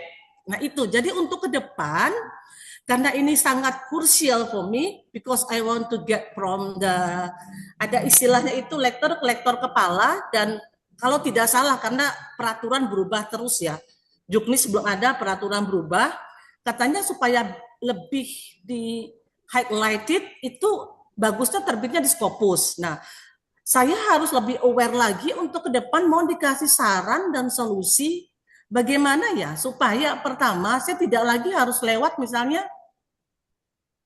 perantara lagi, dan supaya tidak di-reject, karena bagi LLDikti harus ada korespondensi via email antara saya langsung dengan reviewer, dengan pihak yang publish-nya itu. Kalau kemarin ditolak, padahal if I say in English, the total amount is more than 15 million rupiah. That's why I don't want that happen again to me. Tapi jujur saya perlu sekali buat terbit Scopus, nanti tolong dibantu Prof. Juliansa dan juga Prof. Nur. Dan yang kedua, kalau untuk Scopus itu kan katanya lama ya Prof ya, bisa sampai setahun, saya juga nggak tahu Prof, karena saya minim pengalaman. Sedangkan kita juga perlu persiapan, mungkin tahun depan bisa kita ngurus buat Japung, jabatan fungsional, dan bisa less than 1 year to publish for the Scopus. Itu saja, dan terima kasih buat arahan dan masukannya. Terima kasih. Iya, baik. Silakan Prof. Yul dan Prof. Silakan Prof. Yul. Prof Yu mau mulakan? Saya sedang mencari link Scopus untuk bantu Ibu ni.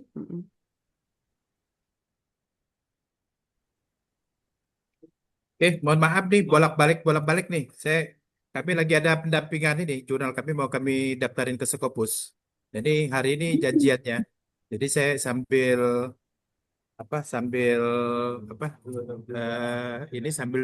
konsultasi. Kita minta tolong konsultan bantu kita. Nah, jadi pengalaman saya publish di Scopus itu memang mungkin Bapak Ibu bisa cek lah di Google bisa cek di. Tapi rata-rata jurnal yang disubmit itu memang jurnal-jurnal yang di Emerald, Taylor. Nah itu butuh waktu memang, butuh waktu. Dan kalau misalnya di reject itu memang biasa itu. Bahkan kalau pernah saya submit bulan Februari, bulan Mei-nya baru dapat jawaban. Jawabannya di reject tapi Mei-nya Mei tahun depan. Bukan Mei Februari submit, Mei dapat jawaban tapi Mei-nya Mei tahun depan. Dan lalu saya revisi dapat jawaban September tahun depannya lagi itu di reject. Nah, itu memang biasa itu. Jadi, nah memang harus harus sabar dan jadi Bapak Ibu kalau mau misalnya mau naik pangkat, jangan buat satu di buat satu artikel langsung submit.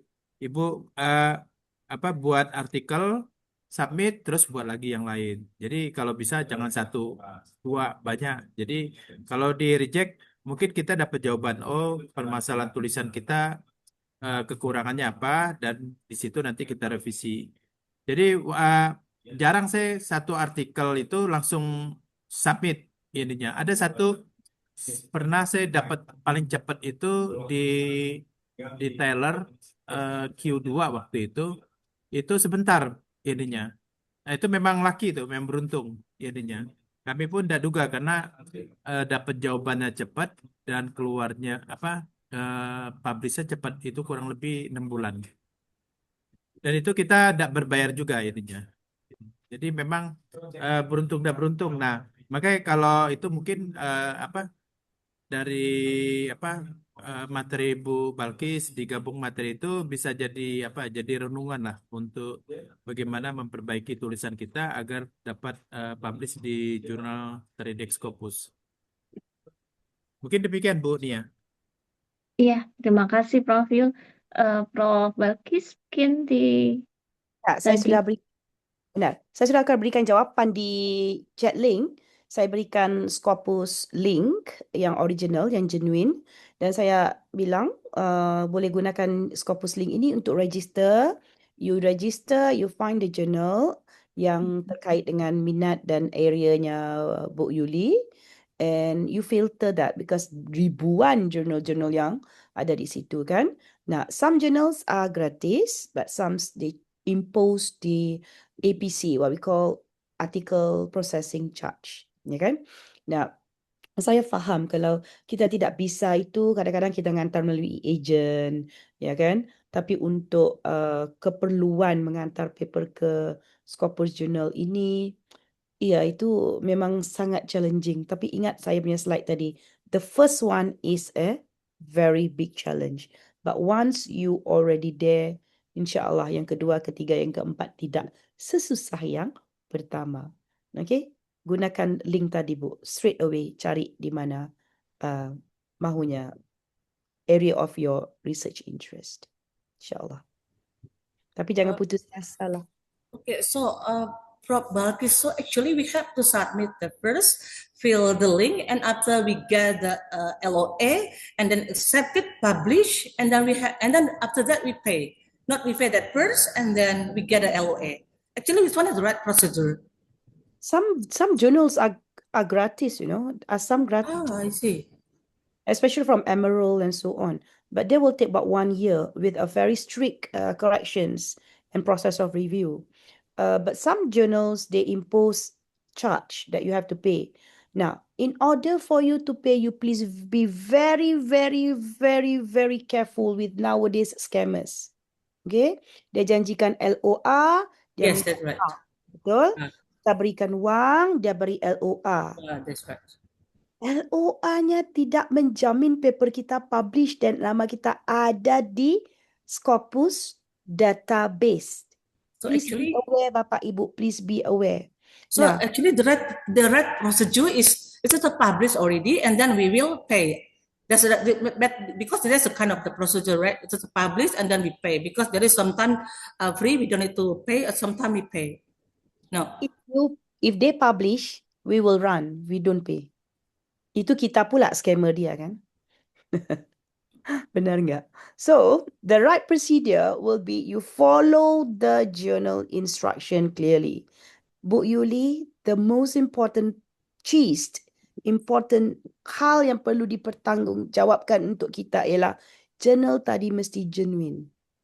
Kalau journal dah genuine, ikut arahannya. Normally after several review, bukan sekali, bukan dua, kadang-kadang hampir 3, hampir 4. Kita berulang-ulang dan mereka akan kontak kita di email dan juga di sistem. Kena kita mengantar tadi terus ke sistem, bukan ke orangnya. Bukan, enggak. Sistem. Di sistem lah yang kita akan baca. Ada lagi reviewer, ada lagi yang enggak kena, ada lagi yang perlu dibetulkan. Di situlah berkali-kali kita akan kerja. Nah, dari situ kita sudah yakin jurnal ini adalah genuine. Nah, nanti yang terakhir ketika payment diajukan atau apa, baru dia akan email. Ya kan? Normally, Emerald does not ask for payment.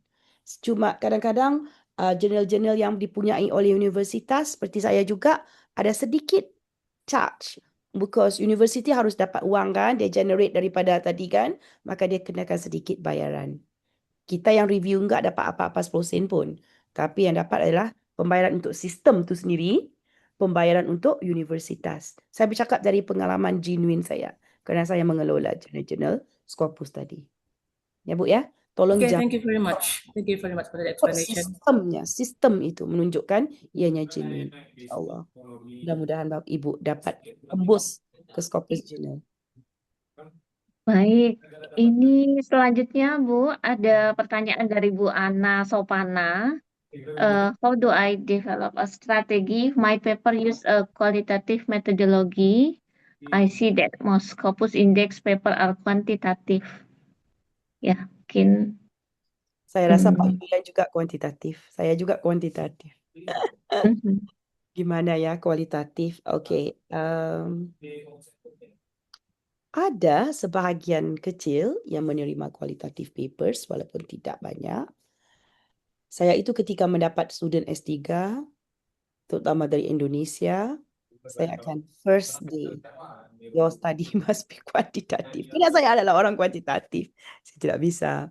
Nah, berbalik kepada soalan Ana, Bu Ana, sekiranya Bu Ana memang kualitatif, maka mungkin boleh coba mixed method, meningkatkan possibility paper Dah itu. muncul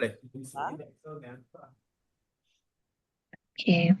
Okey. Iya. Ataupun kalau purely kualitatif, jangan risau, masih lagi terdapat beberapa jurnal yang boleh mengangkat publication untuk kualitatif journals. Mungkin saya bukan pakar yang terbaik untuk merekomendasi jurnal-jurnal kualitatif, tapi ada juga sebahagian jurnal-jurnal kualitatif di Scopus walaupun tidak banyak. Cuba berdamping dengan orang-orang kuantitatif dan lakukan mixed method.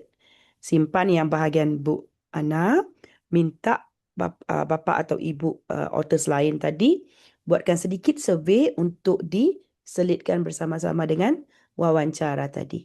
Okey, jadilah satu paper yang mixed method. Maka itu akan ada kembali harganya untuk dihantar ke jurnal berbentuk kuantitatif. Bu Ana, itu jawapan dari saya, jujur, kerana saya memang orang kuantitatif. Maaf, jangan tersinggung. Thank you, Prof. Sinyal not stabil di kereta. Okay, thank you for your suggest. Iya.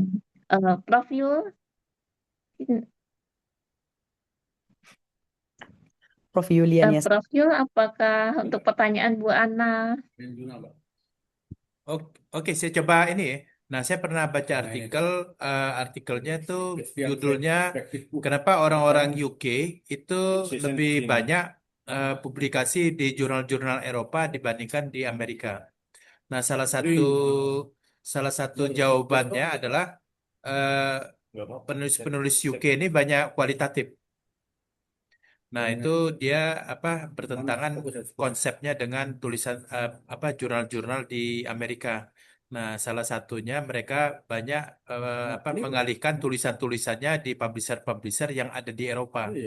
Nah, di Eropa mungkin lebih so-so lah ya, 50% dengan kuantitatif. Nah, itu salah satu alasan di artikel itu karena mereka banyak risetnya di kualitatif. Jadi kalau misalnya Bu Ana mau publish di jurnal di Amerika, saya rasa mungkin tingkat acceptance-nya lebih rendah intinya dibandingkan ketika familiaritas tulisan-tulisan yang ada di Eropa. Mungkin gitu. Setuju. Cuma Bu Ana dan ibu-ibu bapak yang lain ingat ya, karena reviewer Western ini, mereka lebih cenderung untuk memilih orang-orang mereka, bula mereka, ya, dengan Inggerisnya, dengan English yang mereka perakui, dengan description of their setting, itu mereka lebih mendominasi paper-paper mereka yang lebih mendominasi jurnal-jurnal kualitatif tadi. Saya setuju dengan Pak Yul. Kalau Amerika enggak, Amerika lebih menyanjung paper-paper berbentuk kuantitatif. The more complex your model, the more sophisticated of your quantitative quantitative test analisisnya, wah lebih digemari. Kerana itu orang-orang Cina dari tanah besar Cina sana sering itu mendapat tempat di jurnal-jurnal handal dunia yang berpengkalan di Amerika. Kerana mereka sering mengutarakan paper-paper yang berbentuk advanced econometrics. Oke. Baik, terima kasih Prof. Balkis. Ini di chat ada pertanyaan dari Bu Elina Lestari.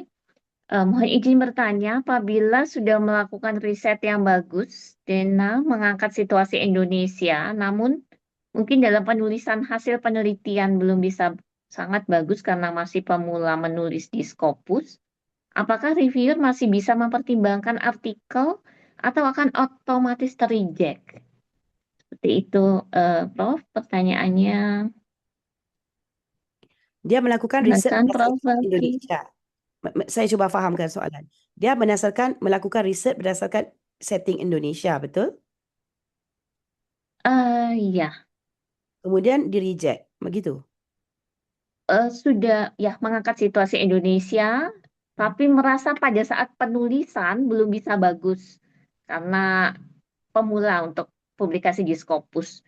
Masih bisa dipertimbangkan atau Ya, otomatis di reject? saya sering juga melihat paper-paper dari Indonesia. Okey, Bu, ketika kita mengangkat paper-paper Indonesia, ya kan, tolong samakan di bahagian introduction tadi.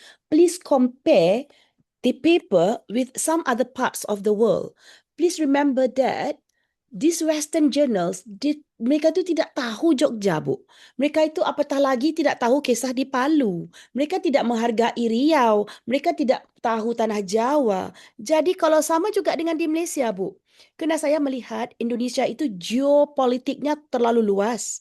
Sering saya melihat paper-paper dari authors Indonesia mengangkat setting yang sangat kalau minta maaf Bu ya, setting yang benar-benar bersekitaran. Kalau dia di Makassar, dia hanya menggunakan kabupaten itu. Kayaknya perusahaan UMKM Financial Literacy UMKM di Makassar begitu. Bu, kalau mau angkat, jangan tulis di tajuk. Jangan tulis Makassarnya di tajuk. Siapa Makassar? Siapa kita dibandingkan dengan Western tadi? Nah, itu sorokkan di metodologi, Bu.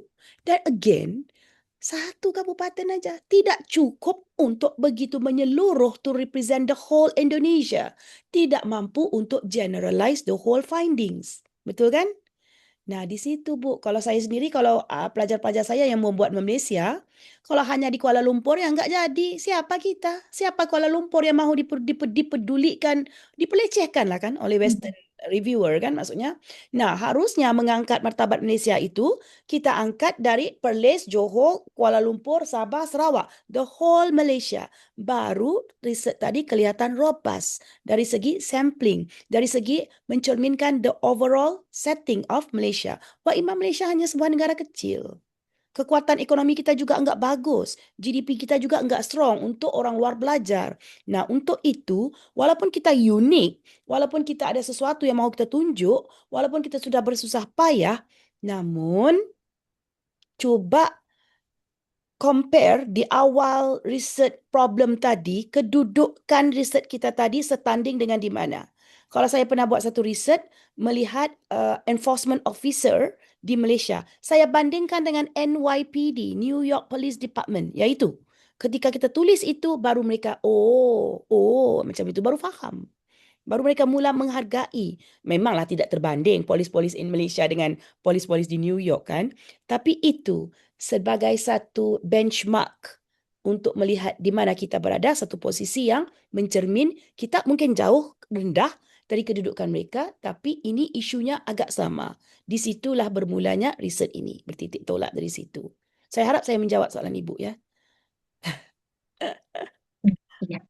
Ada yang merespon lagi, apakah setting dunia atau population sample ya yang lebih Itu memang sangat laku. Sekarang ini saya sedang menyuruh para pelajar S3 saya jangan hanya pilih Malaysia. Tolong pilih kalau dari ASEAN, tolong kena saya kuantitatif, mudah turunkan data kan. Saya akan pilih make sure you study more countries. Kalau country level lah, more countries. Kalau student saya melihat companies level, firm level, pastikan firm levelnya tadi merangkumi semua sektor. Ya begitu. Ya kalau saya bilang setting yang lebih dunia population, tidak tepat juga. Kerana kalau dunia itu terlalu besar. Dunia itu sebagai satu population, sampel kita tadi dari mana? Jadi dia tergantung kepada objektif study tadi. Cuma avoid to put di title itu kayak ya evidence from Makassar, evidence from Jakarta, evidence from bla bla bla. Cuba elak itu. Itu sembunyikan di metodologi. Boleh Bob ya? Prof. Balkis, Prof. Yul, apakah akan ditambahkan Prof pertanyaan nih? Kalau mau suatu saya pastikan memang di database Halo? Scopus itu ada subjeknya. Halo. Halo, Iya. ya, siap. Matching gitu jadi. Mohon maaf Bu, ini apa? Apa pertanyaan? Jadi saya mohon maaf sekali nih, kami pendampingan ini mau daftar jurnal kami ke Scopus ini dari Iya. pagi. Iya. Tadi pembahasan tentang apakah akan langsung di-reject ketika menulis papernya dengan sampel ruang lingkup yang kecil. Misalnya contohnya hanya mengambil setting di Indonesia, seperti itu, Prof. Oke, nah ini sangat menarik sekali. Eh, ada satu artikel saya diterima di Q2 Detailer, itu sampelnya cuma ini, Metro sama Bandar Lampung. Sedikit dan sampelnya itu 125 responden. Kami pernah juga ngambil sampel sedikit cuma di Belitung dan di NTT. Itu tentang risetnya tentang accrual basis. Nah itu sangat cepat tuh, 6 bulan. Dan itu semuanya jurnal tidak berbayar itu semuanya. Jadinya. Jadi Ya. tergantung topiknya, bukan tergantung apa. Bisa juga topik itu sangat mempengaruhi. Itu. Oke. Ada Jadi, strategi khusus mungkin, Prof, yang harus dituliskan di papernya biar terlihat lebih global gitu ya, lebih bisa diterima sebagai nah, itu publikasi kalau level dunia kembali lah. ke itu kebanyakan novelty ya. Novelty dari novelty-nya riset itu to the best of our knowledge itu jarang sekali diteliti dan sebagainya. Nah, nanti kalau apa di kesimpulan kami tulis keterbatasannya. Keterbatasan penelitian ini adalah bla bla bla bla. Ini ya. Salah satunya lokasinya cuma sampelnya di Bandar Lampung sama di Metro itu. Ada judul bisa dicek di Google Scholar judulnya revisit apa gitu partisipasi anggaran. Itu sampelnya cuma 2 di Bandar Lampung sama Metro. Jadi sangat kecil sekali bukan hanya Indonesia. Indonesia sangat besar. Apa misal Sumatera sangat besar. Ini cuma nah yang satu lagi di Belitung sama di NTT. Udah itu aja sampelnya. Gak usah marah-marah deh, Mas. Di Teller Prancis juga. Mungkin itu Oh, yang iya. bisa. Jadi tidak harus sebesar segala macam itu. Oke. Ada lagi satu lagi jurnal di tourism. Itu kami cuma ngambil data di Mataram. Di hotel-hotel di Mataram sampelnya cuma 70-an. Nah, itu lumayan juga tuh. Jadi tidak harus besar dan sebagainya. Itu tergantung konteks juga. Ya, konteks. Kalau populationnya 100, sampelnya 70, ya cukup lah. Kan? Dan apa isu yang unik tentang Mataram tadi yang mau diangkat? Ya, kalau satu isu yang global diangkat hanya Mataram untuk mewakili seluruh Indonesia, itu gak adil kayak melihat keadaan itu. Tapi kalau isu itu memang unik untuk Mataram, ya boleh. Karena sesuatu yang dipelajari oleh audience ataupun reader, it would come from Mataram. So the uniqueness, why you are choosing Mataram, for example, to represent. Because at the end of the study, suatu isu tadi boleh di-generalize or not. So berbalik kepada objective or target of the paper. Nah, kembali lagi ke Bu Juli. Apa tadi pertanyaannya? For us, publication to get money, not to spend money. So, for example, our study in Belitung, we get much more money rather than spend money. So until publikasi, we got all of free. Jadi itu. Nah, Bantu pendampingan ya Prof ya? Bisa Prof? bisa. Nah, ini juga ada masukan. Nanti kita di Bandar Lampung nanti kita ini kan teori nih. Nah, nanti kami punya rencana juga masukan dari apa DPW apa Lampung. Kita langsung aja langsung coaching langsung bawa artikelnya sama-sama kita bedah artikelnya. Oh, oke Prof, Ya. sangat berminat Prof. Jadi langsung kalau ini kan base teori, kalau Ya. ada artikelnya langsung kita kita cek artikelnya, kita revisi dan sebagainya dan siap untuk publish. Jadi Bu, lebih dari 60-70% itu jurnal publikasi jurnal Scopus gratis Bu di ininya. Jadi for me to get publish is to get money, not to spend money. Pemula Prof. Iya. Makasih banyak arahannya. Nanti saya ikut kelas coaching ya Prof ya. Papernya saya ini kan banyak minta tolong dibantu ya Prof arahannya. Terima kasih Prof. Baik, ya, baik Bapak Ibu, kita sudah sampai di akhir acara pas setuju Prof Yuliasa. Oke, sebelumnya kita ingin memberikan sertifikat dulu untuk kedua narasumber kita. Mungkin Dwi bisa dibantu untuk di-share. Bapak Ibu yang belum mengisi link absensi, untuk bisa diisi link absensinya, nanti materi mungkin akan dikirimkan bersama sertifikat ya ke emailnya masing-masing. Dwi bisa bantu di-share untuk penyerahan sertifikat kepada Prof Yuliansah dulu. Oke.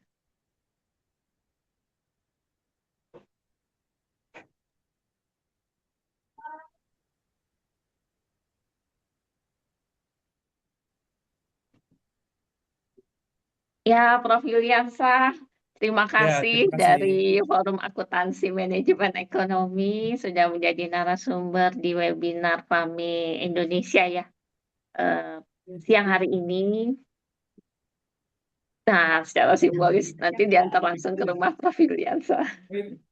Selanjutnya sertifikat untuk Profesor Balkis. Profesor Nurbalkis bisa di-set. Ya, Profesor Dr. Nurbalkis Zakaria, terima kasih Prof. Sudah berbagi sharing dengan FAME di pagi hari ini. Ini penyerahan sertifikat secara simbolis melalui ruang Zoom. Terima kasih Prof. Selanjutnya Bapak Ibu yang belum mengisi link absensi bisa diisi dan kita akan dokumentasikan.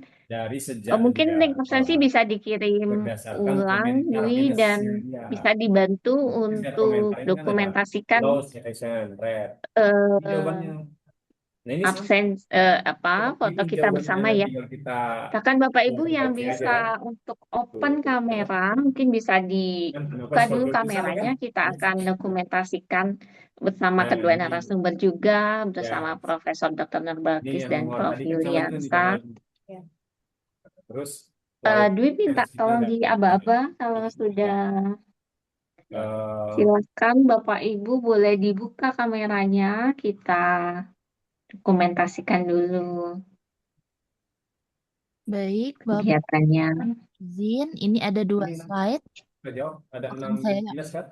abadikan dulu di slide yang pertama. Jadi kalau ada yang sama ya kita gabung jadi satu. Mohon untuk Bapak Ibu untuk dapat membuka Nomor kamera. berapa tadi? 4 sama nomor 6 itu sama. nggak salah tadi nomor 35 apa ya yang subjek, masalah subjek. Ya baik, saya mulai Jadi kita jawab barengan. untuk mengabadikan. Kayak gini, Mas. Ayo semuanya senyum. Ya, kan? 1, 2, 3. Internasional terbuka sudah tidak subjek ini. Iya, Terus yang textbook mana? kan. Ya benar berarti.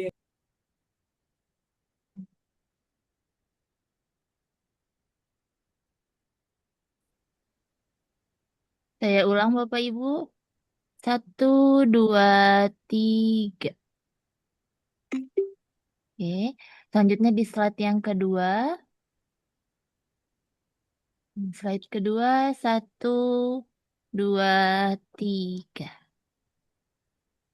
Oke, baik Ibu sudah. Terima kasih Mbak Dwi. Bapak Ibu silakan jangan lupa untuk mengisi dengan absensi karena nanti sertifikat dan materi mungkin akan dikirim melalui email ya oleh Fame. Kita sudah sampai di akhir acara webinar kita pada pagi hari ini. Saya mengucapkan terima kasih dan mohon maaf kepada kedua narasumber dan kepada seluruh Bapak Ibu peserta atas jika ada kesalahan ya di dalam pembawaan webinar kita pada siang hari ini.